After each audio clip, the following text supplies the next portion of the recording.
नमस्कार, आप देख रहे हैं लोकतंत्र। मैं हूं आपके साथ नेहा दुबे। बात होगी कर्नाटक की और देश की। दरअसल कर्नाटक में चुनाव खत्म होने के बाद भी कांग्रेस और बीजेपी के बीच तल्खी कम नहीं हो रही है। सत्ता मिलने के बाद कांग्रेस पहले सत्ता में रही बीजेपी सरकार के फैसलों को पलटने में जुट गई है।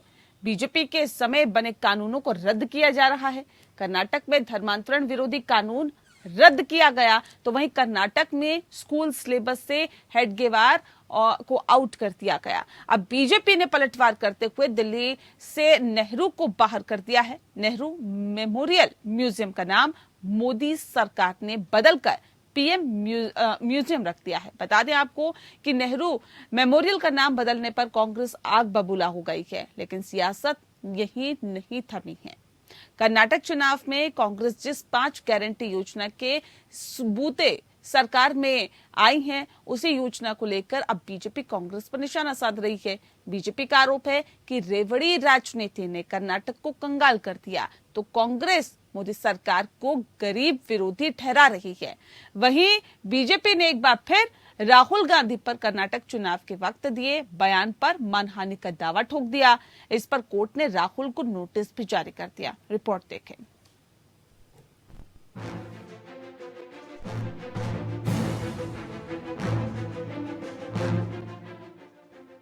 कर्नाटक में चुनाव खत्म हो चुका है। कांग्रेस की नई सरकार बन चुकी है, लेकिन असली सियासी खेल तो अब शुरू हुआ है। हार से बौखलाई बीजेपी और सत्ता मिलने से हौसला बुलंद कांग्रेस एक दूसरे को हैसियत बताने में जुटी है। कर्नाटक में निजाम बदलते ही कांग्रेस बीजेपी राज में लिए गए फैसलों को पलटने में जुटी हुई है। महीना बीतते ही कांग्रेस सरकार ने पूर्व की बीजेपी सरकार द्वारा लाए गए धर्मांतरण विरोधी कानून को रद्द कर दिया। कर्नाटक कैबिनेट ने इस पर मोहर भी लगा दी है और इसके साथ ही सिद्धरामैया कैबिनेट ने राज्य में कक्षा 6 से 10 तक की पाठ्य पुस्तकों में आरएसएस के संस्थापक केबी हेडगेवार और हिंदुत्ववादी विचारक वीडी सावरकर पर चैप्टर हटाने का भी फैसला किया है। देश आत्मनिर्भर न बन सके, देश सशक्त न हो सके, भारत फिर से विश्वगुरु ना बन सके, इस बात की साजिश तो कांग्रेस के प्लेटफॉर्म से हमेशा होती रही है। ये कोई नई बात नहीं है। कांग्रेस की सरकार और क्या कर सकती है? वो तुष्टीकरण की राजनीति को हमेशा पल्लवित और पोषित करने वाले लोग हैं।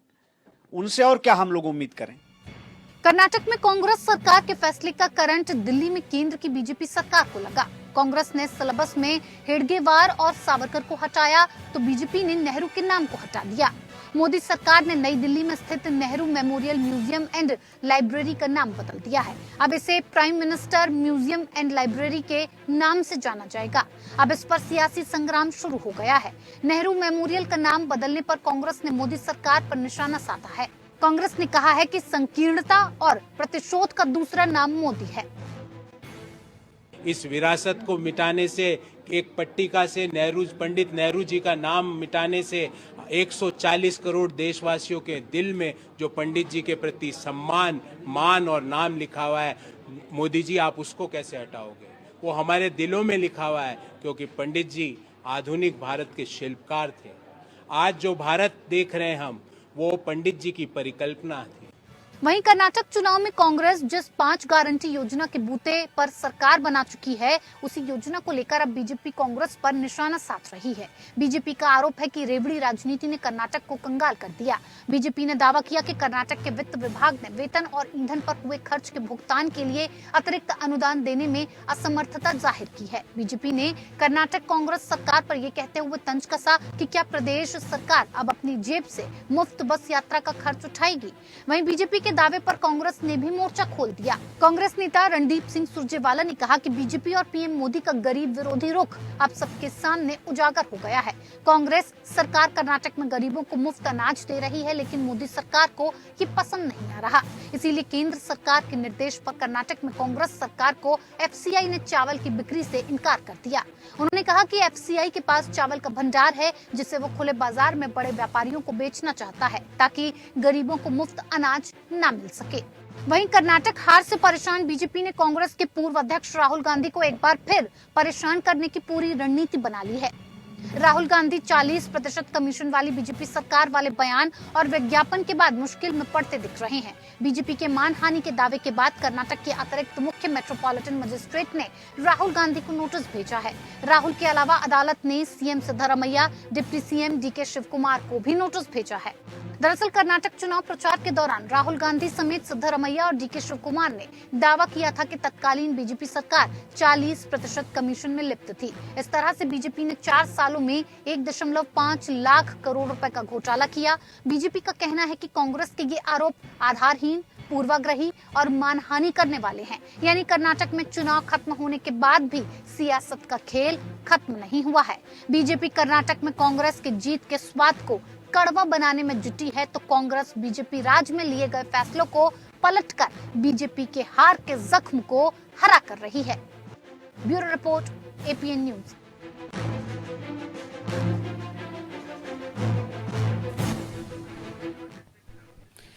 जी हाँ, तो कर्नाटक में जब भारतीय जनता पार्टी की सरकार थी, तमाम जो फैसले लिए गए थे उन फैसलों को बदलने का काम अब कांग्रेस सरकार कर रही है। कांग्रेस सत्ता में आते ही अब दरअसल ये बता रही है कि सियासत कितनी तेज हो गई है और अब सियासत जो है वो अपने चरम पर पहुंचती हुई दिखाई दे रही है। लेकिन अब बीजेपी भी कहां पीछे रहने वाली थी। बीजेपी ने भी दिल्ली से नेहरू को बाहर किस तरह किया, ये भी सभी के सामने है। दरअसल नेहरू मेमोरियल म्यूजियम का नाम बदलकर अब मोदी सरकार ने पीएम म्यूजियम रख दिया है, जिस पर सियासत और ज्यादा तेज हो गई है। अब ऐसे में सवाल इस बात को लेकर कि आखिर नाम बदलने की सियासत का जनता को कितना फायदा होता है और कितना फायदा अभी तक हुआ है, उस इतिहास को भी आज हम खंगालने की कोशिश करेंगे। इस विषय पर तफसील से चर्चा करेंगे। खास मेहमान हमारे साथ मौजूद है, उनसे आपका परिचय करा देते हैं। इस वक्त हमारे साथ राजेश सिंह जी हैं, भारतीय जनता पार्टी के नेता हैं, बहुत स्वागत है आपका। संदीप त्रिपाठी जी इस वक्त हमारे साथ जुड़ गए हैं, नेता है कांग्रेस के, आपका भी बहुत स्वागत है। कुंवर अजय सिंह जी हमारे साथ जुड़ गए हैं, प्रवक्ता है जेडीयू के, आपका बहुत स्वागत है। और योगेश सोनी जी इस वक्त हमारे साथ जुड़े हैं, राजनीतिक विश्लेषक है, आपका भी बहुत स्वागत है। इस खास कार्यक्रम की शुरुआत राजेश जी आपके साथ करते हैं। राजेश जी, क्या इसे ईंट का जवाब पत्थर से समझे क्या? जो काम भारतीय जनता पार्टी की सरकार ने किया है, नेहरू मेमोरियल का नाम बदलकर अब उस म्यूजियम का नाम बदलकर पीएम के नाम पर रख दिया गया, यानी कि पीएम म्यूजियम रख दिया गया। अब सवाल इस बात को लेकर, क्या ये वही कर रहे हैं आप लोग जो कर्नाटक में कांग्रेस की सरकार कर रही है? नहीं, देखिए नेहा जी, हम तो बदले की राजनीति कभी नहीं करते हैं। ये तो कांग्रेस और जेडीयू और जितने भी विपक्ष के लोग हैं जो देश विरोधी षड्यंत्र में शामिल रहते हैं ना, उन्हीं को मुबारक हो। और जहाँ तक ये नाम बदलने की बात आप कर रहे हैं नेहरू म्यूजियम का, अरे तो उसमें केवल नेहरू जी की थोड़ी चीजें उसमें रखी गई है, उसमें तो सभी की स्मृति है ना। वो नेहरू जी के बाद भी तो प्रधानमंत्री हुए ना। अरे इंदिरा जी प्रधानमंत्री हुई, राजीव जी प्रधानमंत्री हुए, पी नरसिम्हा राव जी प्रधानमंत्री हुए। तो अगर प्रधानमंत्री के नाम से रख दिया गया, नरेंद्र मोदी जी के नाम से तो नहीं रखा था, प्रधानमंत्री नरेंद्र मोदी जी के नाम से रख दिया गया। अगर ये संवैधानिक व्यवस्था है कि व्यक्तिवाद से ऊपर उठ करके अगर हम राष्ट्रवाद की विचारधारा में समर्पित हो रहे हैं, व्यापक सोच के साथ आप जा रहे हैं विकास की तरफ, तो उसमें दिक्कत कहाँ जा रही है? जरूरी है कि व्यक्तिवादी सोच ही रखी जाए हमेशा से? राष्ट्रवादी सोच को अपनाइए ना। एक राष्ट्रवादी सोच के तहत नहीं, आप तो राष्ट्रवादी सोच बता रहे हैं, लेकिन कांग्रेस पार्टी ये कह रही है कि संकीर्णता है, ये प्रतिशोध की राजनीति कर रही है भारतीय जनता पार्टी। हाँ, देखिए नेहा जी, जिनकी सोच ये है कि ये देश आजाद होने के बाद ही बना, भारत की जो कल्पना है, कांग्रेस की कल्पना है कि इसको नेहरू जी ने बना दिया। तो उनको लगता है कि भाई नेहरू जी से हट करके अगर देश में कोई काम होता है तो संकीर्ण सोच की है।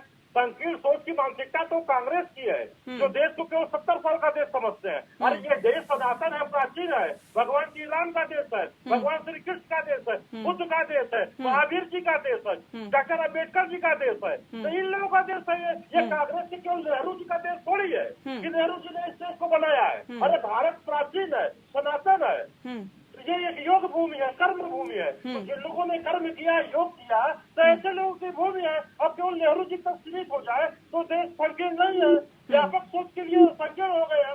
एक कांग्रेस की की मानसिकता है, संकीर्ण मानसिकता के लोग हैं जो नेहरू जी से ऊपर उठना ही नहीं चाहते। और ये देश ठीक है संदीप जी, ये फैसला अगर ले लिया तो आप क्या ये कह देंगे कि संकीर्णता और प्रतिशोध का दूसरा नाम मोदी है? कह रहे हैं काम कर रहे हैं, जनता के हित में कर रहे हैं, नामों में क्या रखा है? अपने मित्र से एक सवाल है, अगर आपकी अनुमति हो तो आपके माध्यम से एक सवाल छोटा सा मैं पूछना चाह रहा हूँ कि राम मंदिर कौन बनवा रहा है और ये संसद किसने बनवाया? आपको नहीं पता? राम नहीं, आपको नहीं पता क्या राम मंदिर किसने बनवाया?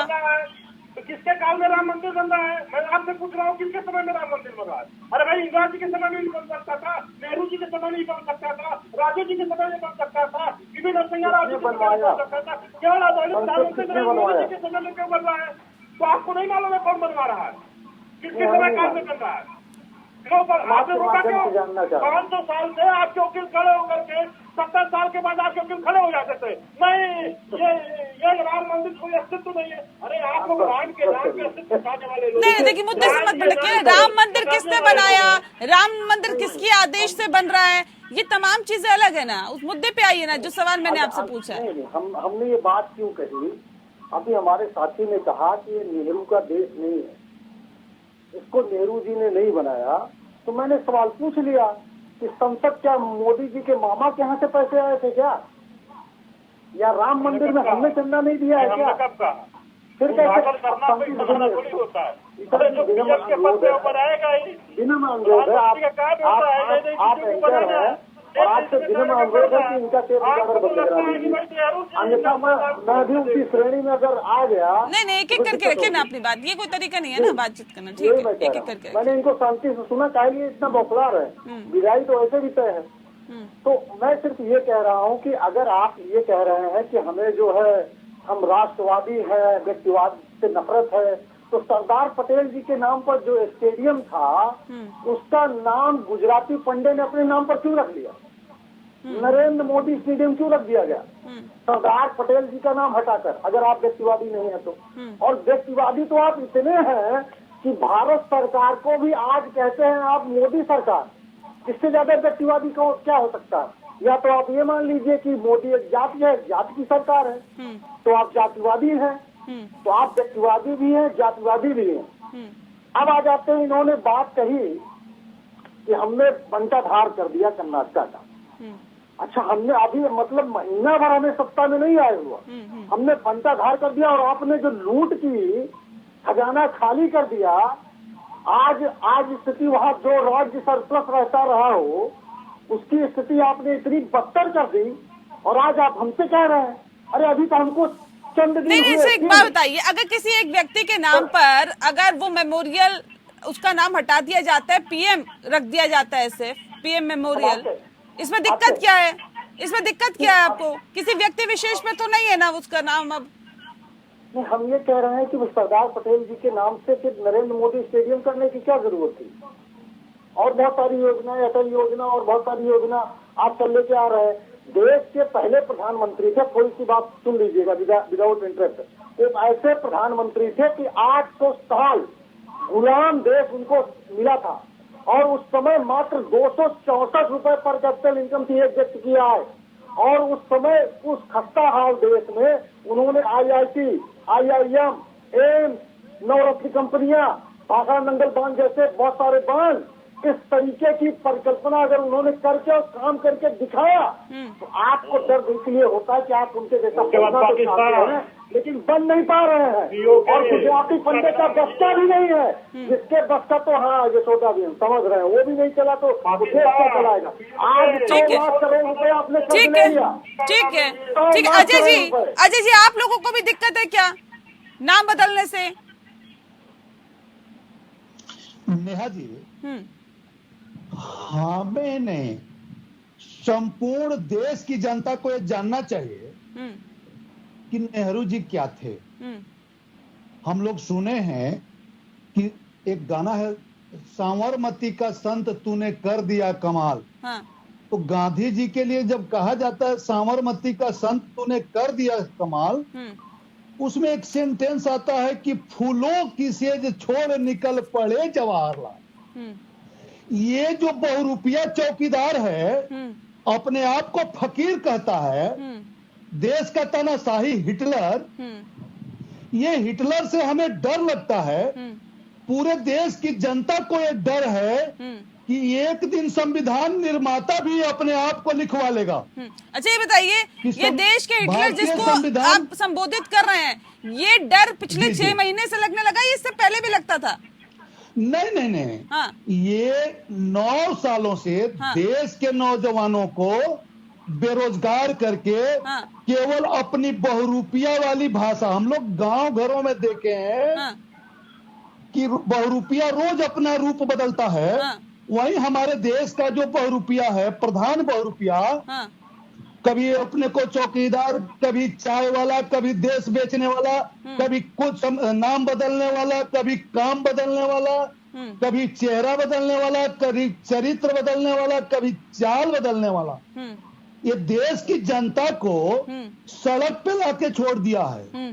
केवल घोषणा करता है, देश की जनता को हकीकत में कुछ मिलता नहीं।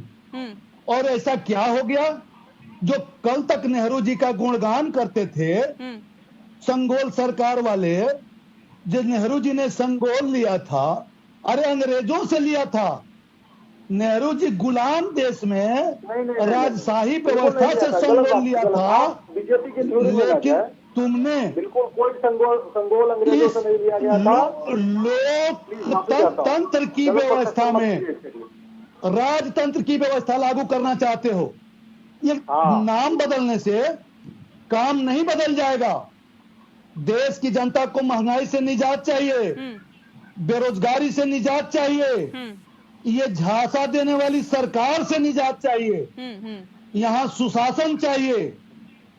और देश की जनता जो ये वादा किए थे कि 15 लाख आएगा, बाद में हमारे गृह मंत्री उसको जुमला बता देते हैं, तो देश की जनता इनकी साम दाम अर्थ दंड, ये विभेद सब कुछ समझ गई है। ठीक है योगेश सोनी जी, 2024 में इनकी विदाई तय है। ठीक है, चाहे जिस संस्था पे जो नाम जनता तय लिखवा करेगी दें, ना, तय है या नहीं है वो तो जनता तय करेगी, जनता पर छोड़ देते हैं। चौकीदार लिखवा दें, ठीक है, चाय बेचने वाला लिखवा दें, या देश बेचने वाला लिखवा लें। मैं योगेश सोनी जी का रुख करूं उससे पहले राजेश जी जल्दी से कुछ कहना चाह रहे, काफी देर से, जल्दी से बात रखिए, 10 सेकंड के अंदर।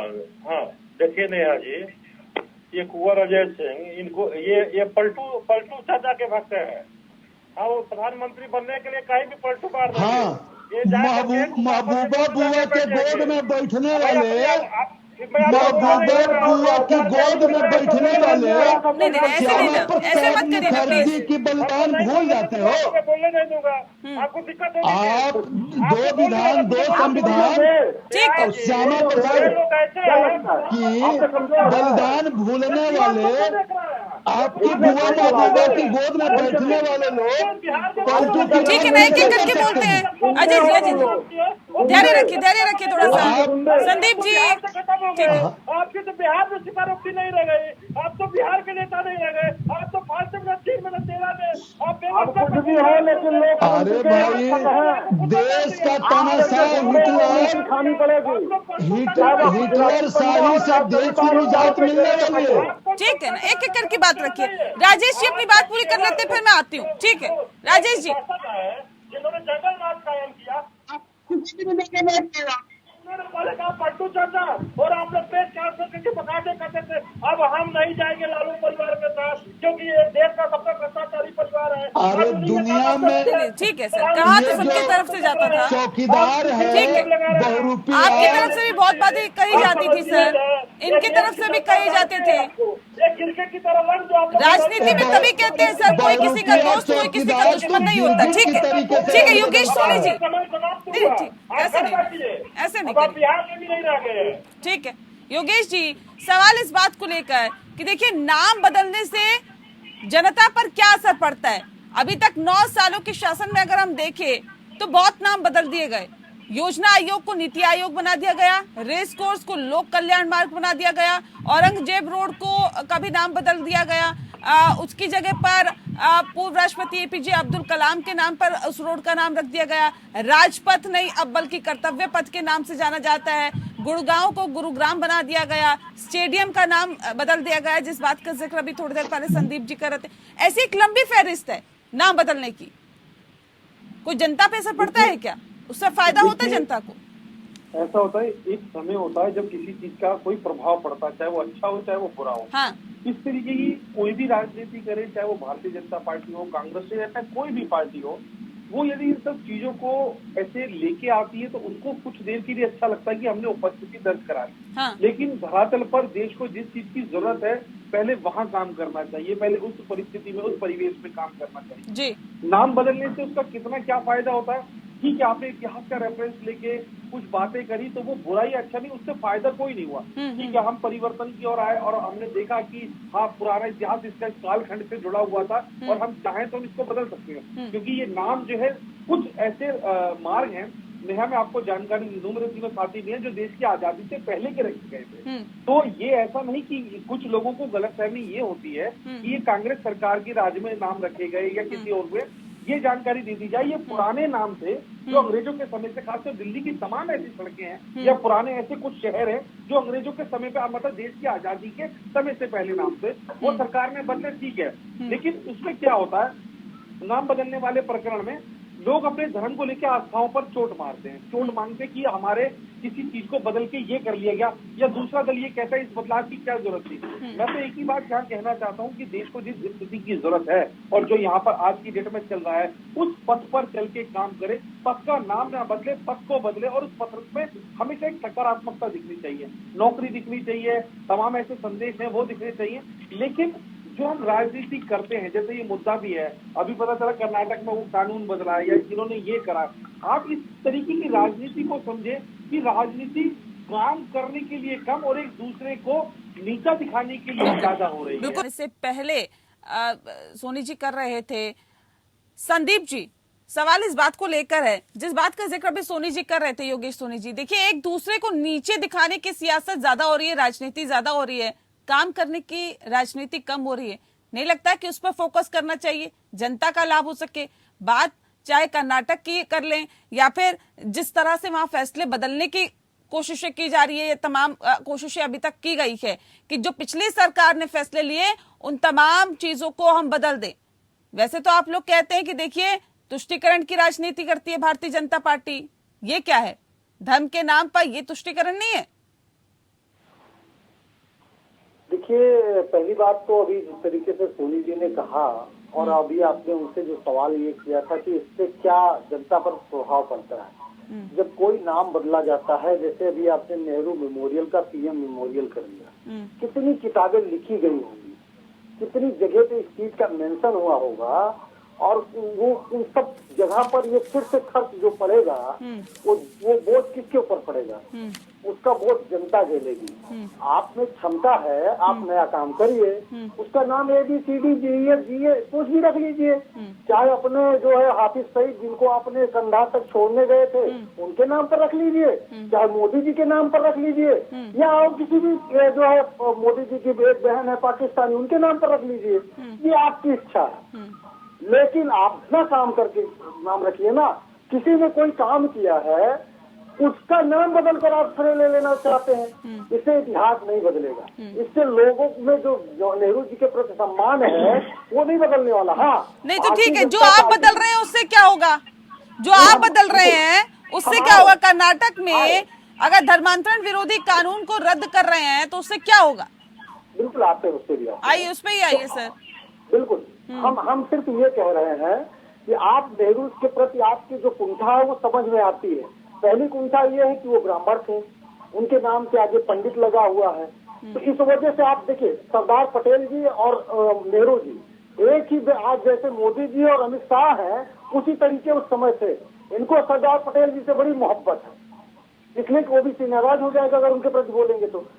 उस समय इनके पंचजन्य से लेकर जितनी पत्रिका वो निकलती थी, अगर वो पुतला जलाते थे तो उनका भी जलाते थे, ऐसा नहीं था कि नहीं जलाते थे, लेकिन आज प्रेम है। तो वही चीज आज नेहरू जी से इनकी नफरत सिर्फ इसी वजह से है कि वो ब्राह्मण है, पहली चीज। दूसरी चीज, एक बात और मैं ये कहूंगा, अभी आपने कहा कि आप जो है कर्नाटक पर आइए, कर्नाटक पर आ जाते हैं। हमने उसके खिलाफ हम अपने मैनिफेस्टो में इस बात को लिखे थे और अपने मैनिफेस्टो के वादे को पूरा करते हैं। और उस समय जो ये कानून ये तुष्टिकरण नहीं है क्या? ये तुष्टिकरण नहीं है क्या? सुन लीजिए, आते हैं तो ये जो है चुनाव के 4 महीने पहले किया गया था। 5 साल में तो ये नहीं हुआ था। ये चुनाव के पहले जो है ध्रुवीकरण के लिए इन्होंने एक प्रयोग किया था, जिसको वहाँ की जनता ने नकार दिया। हम जनता की आवाज को अगर सुनकर कोई काम कर रहे हैं तो इनके पेट में दर्द क्यों हो रहा है? नहीं, पेट में दर्द किसके हो रहा है? ये तुष्टिकरण नहीं है क्या? ये धर्म के नाम पे राजनीति नहीं कर रहे हैं क्या? एक तरफ मध्य प्रदेश में हनुमान चालीसा करा रहे हैं, मंदिर घूम रहे हैं, दूसरी तरफ यहाँ पर अगर हम देखें तो धर्म विरोधी कानून रद्द कर रहे हैं। ये दोहरी राजनीति नहीं है क्या? ये दोहरे मापदंड नहीं है क्या? आप ये आप कैसे जान रहे हैं? अगर हम ये कह रहे हैं मुस्लिम से हो सकता है हमको लाना हो हिंदू में, तो आप रोक देंगे? ये कानून तो वहाँ भी लागू होता है ना। ये तो तय नहीं हो रहा ना कि हिंदू मुस्लिम में आएगा या मुस्लिम हिंदू में आएगा। नहीं, मैं ये कह रहा हूँ कि अगर हमको ये विश्वास है कि हम मुस्लिम धर्म से, ईसाई से या बौद्धिज्म में जो लोग गए हैं हमारे सनातन से कन्वर्ट होके, अगर हम उनको लाना चाहते हैं तो आप कानून लगाकर क्यों रोकना चाहते हैं? क्यों रोक देना चाहते हैं? हम तो ये इसी में लीजिए ना, आप तुष्टिकरण की तरफ क्यों जा रही है? ये तो आपकी मंशा है। आप जाकर कलमा पढ़िए भोपाल में, मोदी जी पढ़ रहे थे। आज आपने आपने अपने कार्यकर्ताओं को और योगी तक की ड्यूटी लगी है कि जाइए आप मदरसे में, सुन लीजिए, मदरसे में जाइए और मदरसे में जाकर वहाँ पर मौलवी को और मुस्लिम भाइयों को अपना मित्र बनाइए। ये भारतीय जनता पार्टी इन्होंने टारगेट दिया कि 5000 लोगों को, हमको एक लोकसभा में मदरसा के लोगों को मित्र बनाना है। आप कर रहे हैं तो ये जो है नहीं सर, हम करें तो सब सही, दूसरा करे तो गलती। अगर दूसरा मंदिर जाए तो उस पर आप सवाल उठा देते हैं, दूसरा कोई काम करे उस पर आप कहते हैं ये तो तुष्टिकरण की राजनीति कर रहे हैं। राजेश जी कुछ कह रहे हैं, सुन लेते, फिर मैं लौटती हूँ आपकी तरफ। देखिए नेहा जी, सबसे पहली बात यह है कि इनको कानून की पूरी जानकारी नहीं होती। राजेश जी एक छोटा सा सवाल है, एक छूट गया है। राजेश जी सुन लीजिए, एक छोटा सा सवाल। राजेश जी बोल रहे, मैं आ रही हूँ संदीप जी से। छोटा सा सवाल है, सर अभी हमने वहाँ पर संदीप जी एक सेकंड किया है हरिद्वार को। नहीं संदीप जी ऐसे नहीं ना, रुक जाइए ना, अभी जब आपकी बारी आएगी तब बोलिएगा ना। ठीक है राजेश जी। सवाल है, अरे सवाल सर मैं पूछने के लिए बैठी हूँ ना, आप सवाल पूछने के लिए नहीं है। नहीं, सवाल ही पूछते हैं, कुछ काम तो करना नहीं, सवाल ही पूछते। नेहा जी यार इनको कानून की जानकारी नहीं है, ये लोग पढ़ते लिखते नहीं है, या जनता को भी शिकायत करते हैं। आपके जिम्मेदार चैनल पर बैठ करके, अरे भाई धर्मांतरण कानून जो हमारी सरकार लेकर के आई थी वो क्या था? उसमें थोड़ी सा पाबंदी जो भी कह रहा है कि हो सकता है कोई सनातनी कोई मुस्लिम जो सनातन धर्म में आना चाहते, अरे उसमें यही था ना कि अगर जबरदस्ती किसी के साथ, किसी लालच में और जबरदस्ती किसी को अगर धर्मांतरण कराया जाता है तो उसको 3 साल की सजा या 1 लाख रुपए का जुर्माना होगा। अगर किसी की इच्छा होती है कि नहीं हमको अमुक धर्म में जाना है, राष्ट्रीय कानून उनको बताइए, पहले नोटिस देगा। कहाँ हो यार, जबरदस्ती की बात कर रहे हो, राष्ट्रीय कानून है, स्वीकार करिए। गलत बात कर रहे हैं। जो संबंध में राष्ट्रीय कानून है, राजनीति है और इनकी जो मंशा है, देश तोड़ने वाली जो मंशा है, हिंदू विरोधी जो मंशा है। अब ये कह रहे थे कि अब सरदार पटेल के क्यों इतने जो है कि फेवर में रहते हैं? इसलिए रहते हैं कि पीओके का जो मामला के नेहरू जी योजना में लेके गए, तो वो देखे जो बंटवारा की राजनीति हो रही है, इसलिए हम उनके विरोध में रहते हैं। अगर सरदार पटेल जी का चलता तो आज वो मामला नहीं रहता। आज पीओके नेहरू जी ने किया था, आपको इतिहास की जानकारी नहीं है। आप पाकिस्तानी, अरे जब धर्मांतरण कानून संबंध हमारे हैं, कहाँ पे रोकता है कि अगर कोई भी मुस्लिम हिंदू धर्म में आना चाहे, कोई हिंदू मुस्लिम धर्म को स्वीकार करना चाहे, कानून कहाँ पे रोकता है? हाँ, डीएम को 1 महीने पहले नोटिस दीजिए कि आपको कोई जबरदस्ती धमका कर, डराकर, लालच देकर के तो नहीं परिवर्तन करा रहा है। तो उसको आप मुस्लिम तुष्टिकरण की राजनीति करने वाले लोग, आप लोग देश में मुस्लिम तुष्टिकरण की राजनीति का विषय बिछाना चाहते हैं और देश को बरकराना चाहते हैं। ये नहीं चलेगा नेहा जी। ठीक है, आपके जिम्मेदार चैनल के माध्यम से कहता हूँ, इन लोगों ने वो देश विरोधी काम है। नहीं ठीक है ना, उसमें जबरन का ही था ना, उसमें तो यही था कि जबरन अगर करवाया जाता है धर्म परिवर्तन तो उस व्यक्ति के खिलाफ कार्रवाई होगी। मन से या अपनी मर्जी से तो कोई भी किसी धर्म में जा सकता है, उसमें कोई रोक थोड़ी नहीं। कानून है, आज भी है।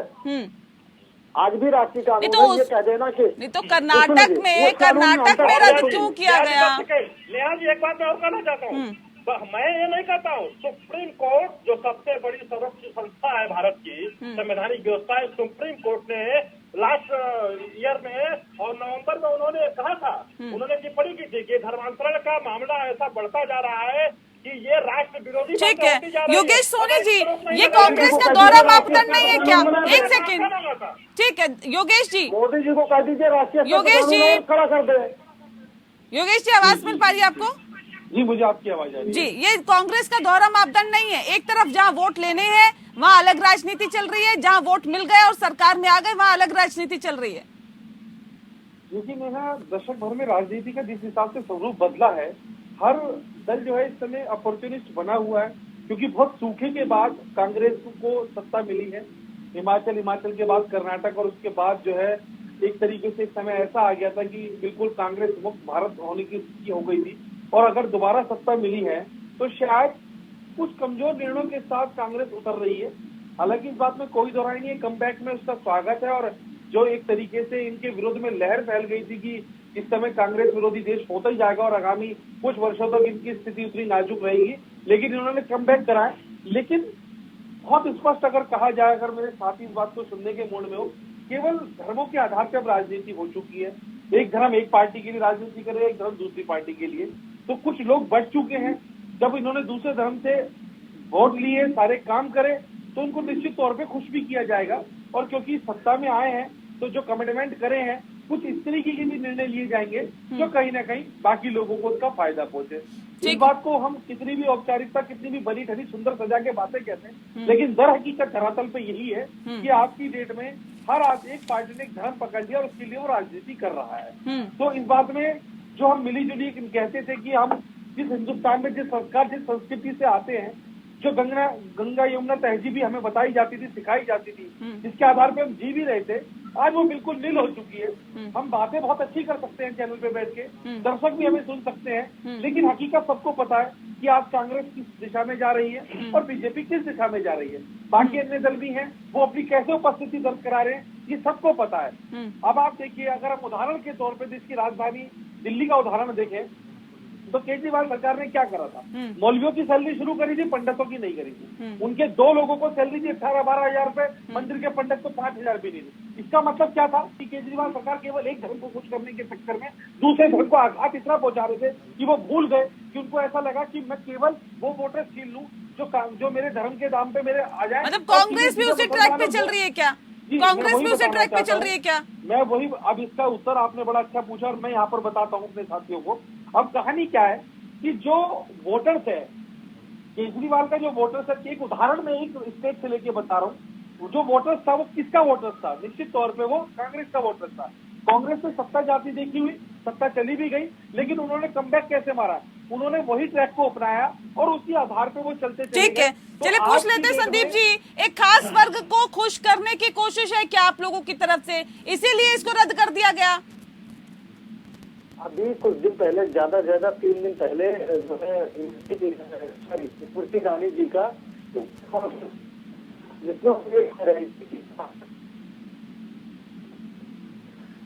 संदीप जी आपकी आवाज हम तक ठीक से नहीं पहुंच पा रही, एक बार फिर से आपसे कनेक्ट करने की कोशिश करेंगे। अजय जी भी हमारे साथ जुड़े हुए हैं, राजेश जी भी है, सोनी जी भी है। मैं ये कह रहा था कि स्मृति ईरानी जी की भी प्रेस कॉन्फ्रेंस थी, तो उन्होंने ये कहा कि कांग्रेस ने 21,000 करोड़ रुपए अल्पसंख्यकों को दिया और हम 31,000 करोड़ रुपए दिया, मतलब हमने ज्यादा खर्च किया। अब ये बताइए, ये ज्यादा खर्च करके ये जो है मुस्लिम विरोधी हो जाते हैं और हम जो है कम खर्च करके मुस्लिम सपोर्टर हो जाते हैं। एक उदाहरण और दे देता हूँ, योगी जी का बयान है। योगी जी ने कहा कि एक हाथ में कुरान और एक हाथ में लैपटॉप, उनके आधुनिकीकरण की बात करते हैं, लेकिन क्या संस्कृत पाठशाला में वो ये बात करते हैं? नहीं करते हैं। लेकिन वो मुस्लिम विरोधी हैं, हम मुस्लिम सपोर्टर हैं।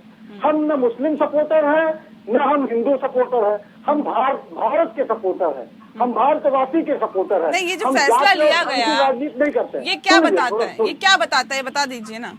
ये फैसला जो लिया गया, ये जो फैसला इसके पहले लिया गया कि हेडगेवार, वीर सावरकर, इनका नाम ही हटा दिया गया, अब सवाल इस बात को लेकर है कि सामाजिक अध्ययन की जो किताबें, उनमें से इनका नाम हटाने के पीछे की वजह क्या है? क्या साबित करना चाहती है कांग्रेस? मैं आपके माध्यम से भारतीय जनता पार्टी से सवाल यही करने जा रहा था कि आप ये बता दीजिए कि हरिद्वार का आजादी के आंदोलन में क्या योगदान रहा, कौन सा आंदोलन उन्होंने चलाया, कौन से आजादी के आंदोलन में उन्होंने सहभागिता की, क्या ऐसा काम किया कि उनको हम ये माने कि वो आजादी के आंदोलन के स्वतंत्रता संग्राम सेनानी थे, या कोई ऐसा सामाजिक रेवोल्यूशन किया हो, सामाजिक कुरीतियों के खिलाफ उन्होंने लड़ा हो, ऐसा कोई एक काम बता दे ताकि हम भी उनको आदर्श मान सके। आप सिर्फ इसलिए आदर्श मान। ठीक है, चलिए। रहा था संदीप जी कह रहे हैं ऐसे कौन से स्वतंत्रता सेनानी थे जिनको हमने बुक से हटाकर बड़ा हमने गलत काम कर दिया? ऐसा कौन सा इन्होंने काम कर दिया जिसके बारे में पढ़ाया जाए बच्चों को? जल्दी से बताइए, 10 सेकंड के अंदर। नहीं, देखिए नेहा जी कि आदरणीय नेहरू जी की पंचशील और लोकतंत्र वगैरह आदर्श के मसीहा माने जाते थे उस समय।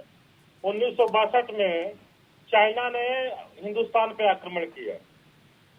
उस समय आरएसएस के जितने लोग थे अपने जान को हथेली पे रख करके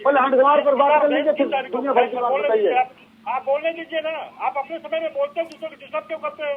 हरिद्वार पर आप कैसे हो रही हरिद्वार की आप नेहरू पर पहुंच गए। अरे नेहरू जी के बाल में रावत नहीं है ना, आपका गुजराती पंडा है। अपने जान को हथेली पे रख करके जिस प्रकार उन्होंने सैनिकों की सहायता की, नेहरू जी ने खुद उनकी तारीफ किया। गांधी जी ने 1940 में उमर गए, उनका देहांत हो गया। वो 62 में युद्ध लड़ने गए थे। कहाँ के लोगों को बैठा रखती हैं आप? बात 1962 क्षमा करिए, सुन लेते हैं संदीप जी, सुन लेते हैं। खुद उनको पुरस्कृत किया, उनको बुलाया, उनको बकायदे पुरस्कृत किया 1962 के युद्ध में। और मैं एक चीज आपको बताता हूँ कि 1947 से देश की सीमा पे आरएसएस के लोगों ने जिस प्रकार से नजर रखी थी, तब तो नेहरू जी और माउंटबेटन के द्वारा चलाई जाने वाली सरकार किसी ने उस पर बातें नहीं कर रहे थे।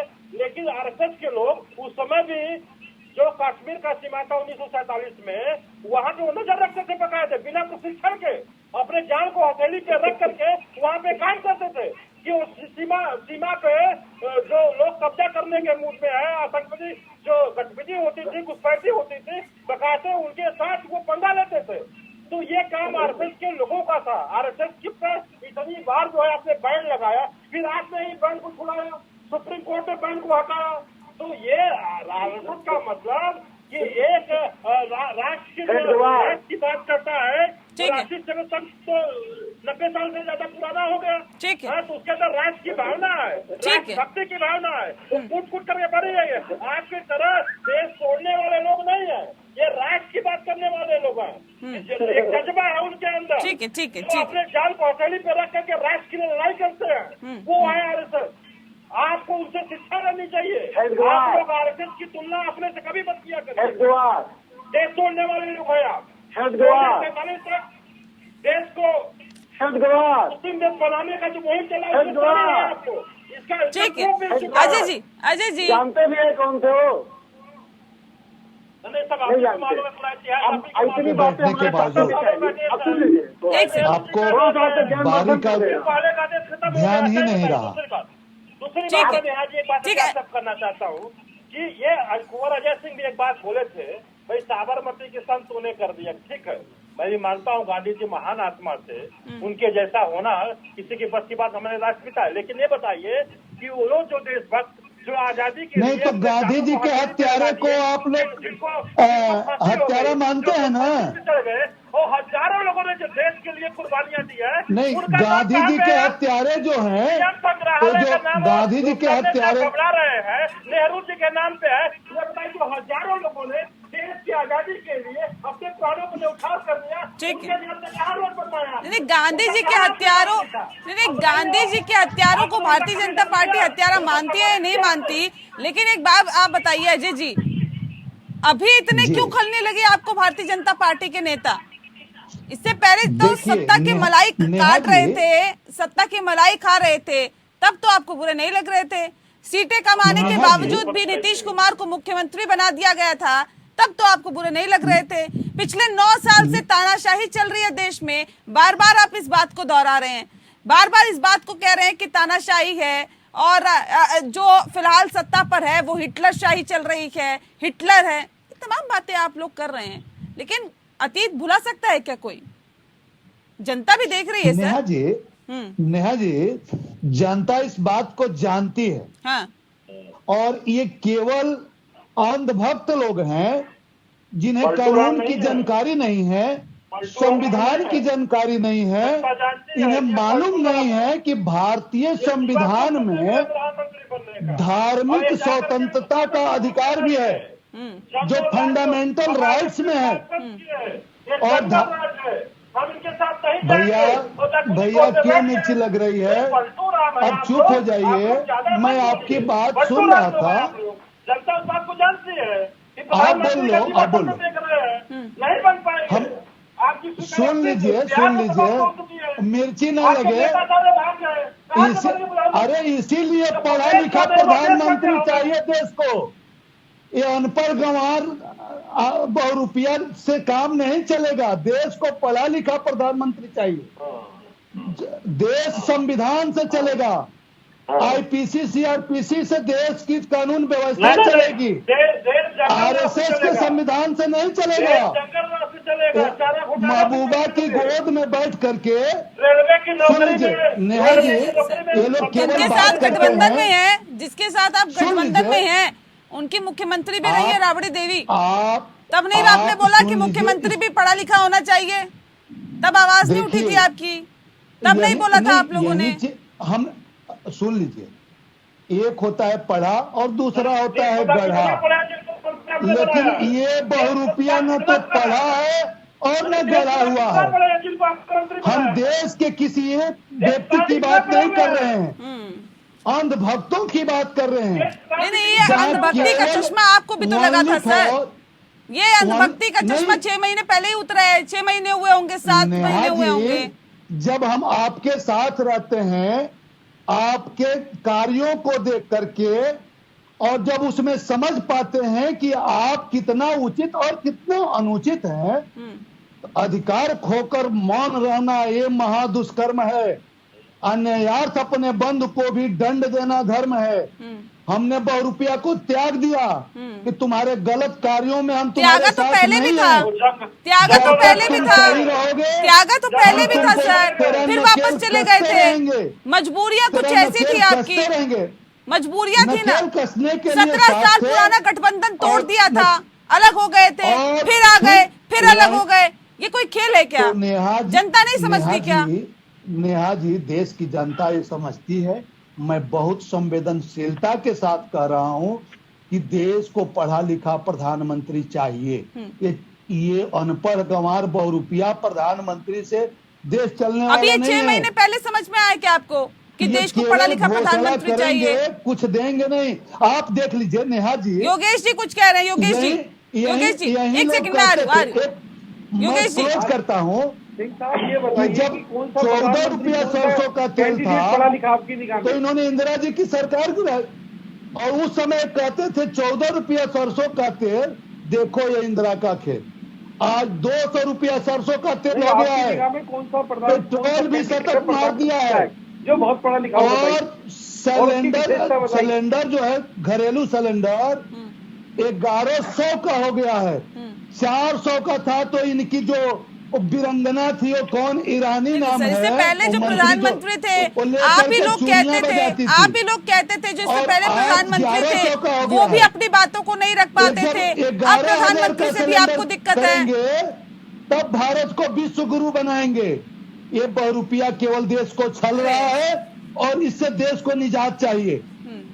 और देश की जनता समझ चुकी है, जनता भी समझ रही है, और बिहार की जनता भी समझ रही है कि जिसको लालू प्रसाद यादव केंचुल कहते थे, उन्हीं के साथ ये कहते थे कि नीतीश कुमार तो केंचुल छोड़ते हैं, वहीं जाकर आपने एक बार फिर से सरकार बना ली। ये बिहार की जनता भी देख रही है, देश की जनता भी देख रही है। धारा 92 के अनुसार बड़ी हानि को बचाने के लिए छोटी हानि की जा सकती है। देश की सत्ता को तनाशाह शासक से बचाने के लिए हम हैरानी की बात तो ये है ना सर कि कुछ दिन पहले आप लोगों की आंख खुली, नींद टूटी है और अब आपको लगा कि नहीं जी तानाशाही चल रही है देश में, हिटलर शाही चल रही है देश में। इससे पहले आप लोगों को नहीं पता था, आप लोगों को बिल्कुल नहीं पता था, जब तक सत्ता की मलाई काट रहे थे आप लोगों को नहीं पता था। सर आप लोगों पे संदीप जी हाँ जवाब आप भी दीजिएगा सर, आप भी दीजिएगा, अच्छे से दीजिएगा सर, जवाब दीजिएगा। सवाल इस बात को लेकर भारतीय जनता पार्टी ये कह रही है कर्नाटक का जितना खजाना है सब लुटाने का काम आप लोग कर रहे हैं, फ्री की रेवड़ियां बांटने का काम आप लोग कर रहे हैं। क्या इतनी क्षमता आप लोगों में नहीं थी कि फ्री की रेवड़ियों के वायदे के बिना सत्ता में आ पाते अगर भारतीय जनता पार्टी की सरकार काम नहीं कर रही थी तो? पहली बात कभी ने जेडीयू की आपने बात की, अगर जेडीयू से आप सवाल ये पूछ रहे हैं तो गुजराती पंडे के उच्चाधिकारों से भी पूछिए कि जब आपके साथ थे तब ये ठीक थे, आज आपका साथ छोड़ दिए तो कैसे खराब हो गई, उनसे भी तरह से पूछिए ना। मैं सबसे पूछ रही हूँ सर, सवाल मेरा सबसे आपसे भी पूछ रही हूँ, उनसे भी पूछ रही हूँ, सबसे पूछ रही हूँ। अच्छे थे, आज टाई कर रहे हो, इससे पहले उन्हीं के 17 साल उन्हीं के मुख्यमंत्री काल में आपने काम किया, तब वो अच्छे थे, आप खराब हो गए। गठत्ती बात है भाई, मतलब पीडीपी से जाकर पहले आतंकवादी और उसके बाद जाकर गठबंधन करके गलबंदिया कर लो, आपकी बुआ हो जाएंगी, उसके बाद गठबंधन खत्म। तो फिर ये जेडीयू भी उसी नक्शे कदम पे चल रही है जिसमें भारतीय जनता पार्टी चल रही है, फिर आप लोग एक दूसरे से अलग कैसे हुए? फिर तो ये कहा जा सकता है ना कि सारे एक ही थाली के चट्टे बट्टे हैं।